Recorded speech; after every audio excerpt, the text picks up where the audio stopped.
You strike me as a man of the world. Are you familiar with Gwent? No, and I don't have time to learn. But the rules are quite simple. Come, let's play. Hi, I'm Salvation, and in this video I will introduce you to Gwent, the Witcher card game.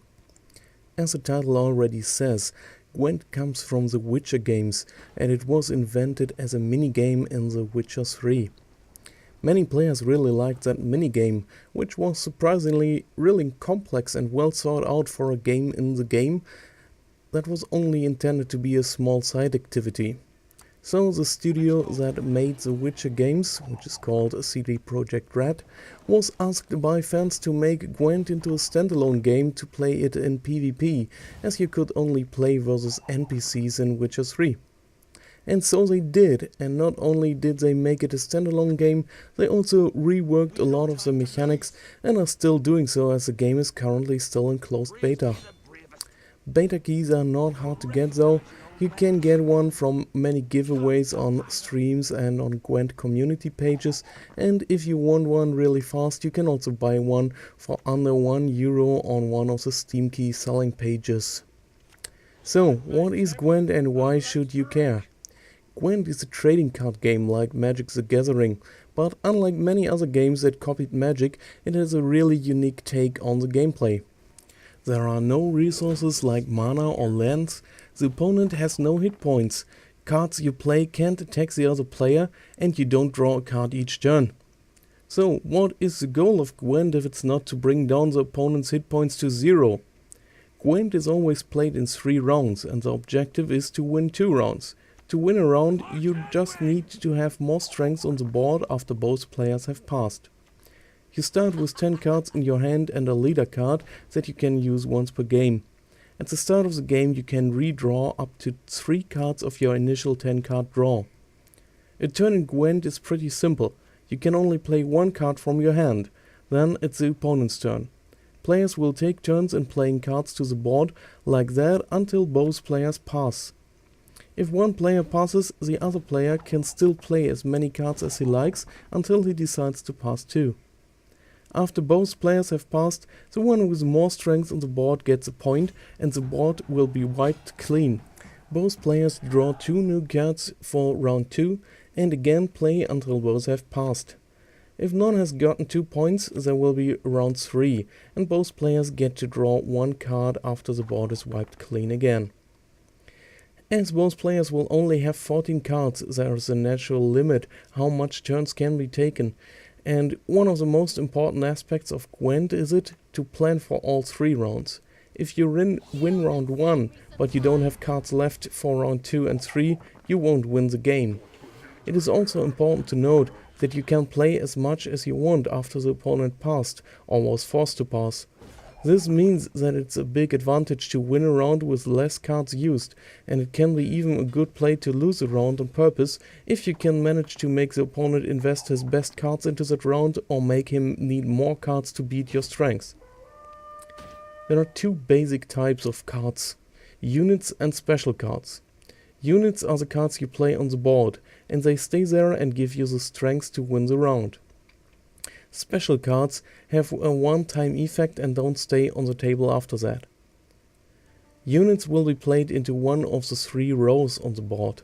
There is a melee, ranged and siege row, and most units will have a fixed row to be played in, while others can choose on which row they want to go. The rows are important because there are many card interactions that impact all units on one specific row, or units that are adjacent to each other on one row.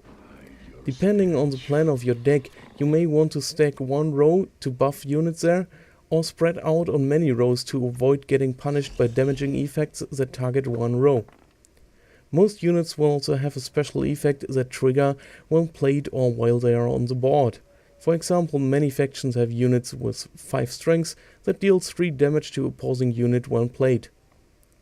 The game is pretty simple in its basics and easy to understand, but once you play it a bit, you will see how important it is to know when it is the right time to pass a round, or the importance of timing of your plays. It is really a lot deeper than it seems at first glance. Gwent also has a pretty low RNG factor for a card game. Decks are only 25 cards, and by default you will draw more than half of that during a game. And there are also lots of options to thin out your deck or search for specific cards. For deck building, you will start by choosing one of the 5 factions and then one of the leaders for that faction. Each faction has specific cards and also a special faction ability, while the leaders provide powerful one-time use abilities that can support various strategies.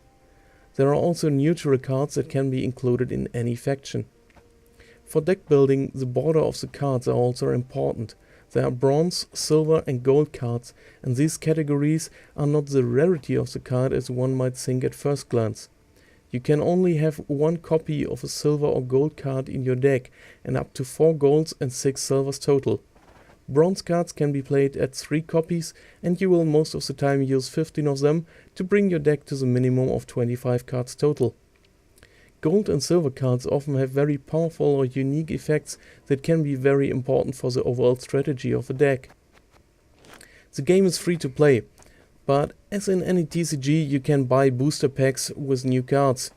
You will also earn lots of boosters for just playing the game, leveling up or doing well in ranked play. While many players say that the free to play option feels really generous, I have to say that I found it a bit slow in the beginning. I have to agree that over a longer time it's really possible to build a good deck without spending a dime. Unlike other games, you don't get showered in free packs at the start, but don't get anything after that.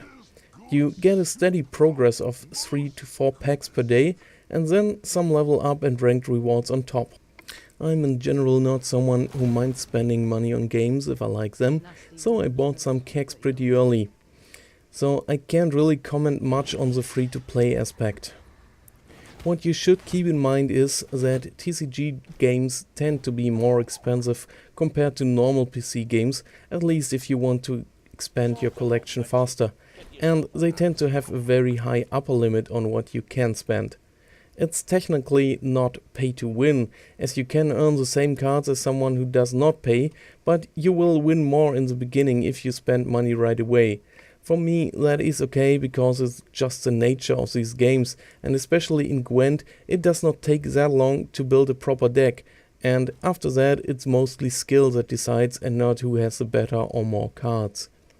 As I mentioned, the game has also a ranked mode in which you are matched with opponents around your own skill level and climb the leaderboard if you win.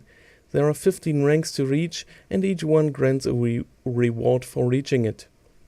As Gwent is really skill based, as soon as both players have decent decks, the competition is really fun and feels rewarding. Of course there are still some games where you get screwed by the draw of cards, but they are really pretty rare in Gwent in my experience, and sometimes I even manage to win games even with a terrible starting hand. I also really like the booster system. You get kegs of 5 cards, 4 of them are totally random and most of the time just commons. The 5th one is at least rare, and you get 3 of them per pack and can pick the one you like. If you ever played a TCG, you know that in most cases you only buy packs for the rare card slot, and the system that Gwent has means basically that you get 3 booster openings for the price of 1, which is really awesome and also makes opening packs much more fun in my opinion. As someone who played many TCGs, I can only recommend Gwent. It's really unique in its mechanics, the theme and art is awesome, and it offers lots of options for possible strategies to try out. I will also cover more Gwent on this channel, so if you liked the video, please feel free to like and subscribe.